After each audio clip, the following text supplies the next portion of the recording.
అందరికీ నమస్కారం. తెలంగాణ రాష్ట్రంలో 27వ తేదీన ఎమ్మెల్సీ ఎన్నికలు రాబోతా ఉన్నాయి. దీంట్లో పట్టభద్రులు కావచ్చు, లేకపోతే ఉపాధ్యాయులు కావచ్చు, వీరందరూ కూడా ఓటు హక్కును వినియోగించుకోవడం జరుగుతుంది.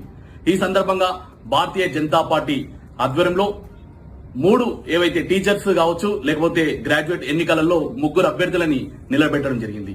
ఇందులో భాగంగా ఆదిలాబాద్ కావచ్చు, కరీంనగర్ కావచ్చు, అదేవిధంగా నిజామాబాద్ కావచ్చు, మెదక్ ఉమ్మడి జిల్లాల్లో టీచర్స్ మరియు పట్టభద్రులకు సంబంధించినటువంటి ఎన్నికలలో ముఖ్యంగా టీచర్స్ సంబంధించినటువంటి కొమరయ్య గారు కావచ్చు, అదేవిధంగా పట్టభద్రులకు సంబంధించినటువంటి మన అంజిరెడ్డి గారు కావచ్చు, వీరిద్దరు కూడా మన భారతీయ జనతా పార్టీ ద్వారా పోటీలో నిలబడడం జరిగింది. అదేవిధంగా ఉమ్మడి నల్గొండ జిల్లా, వరంగల్, అదేవిధంగా ఖమ్మం సరోజన్ రెడ్డి గారిని టీచర్స్ సంబంధించినటువంటి అభ్యర్థిగా భారతీయ జనతా పార్టీ ద్వారా మేమందరం కూడా మద్దతు తెలపడం జరుగుతుంది. ఈ సందర్భంగా తెలంగాణ రాష్ట్రంలో ఉన్నటువంటి ప్రజలందరూ కూడా నిర్ణయించుకోవాల్సిన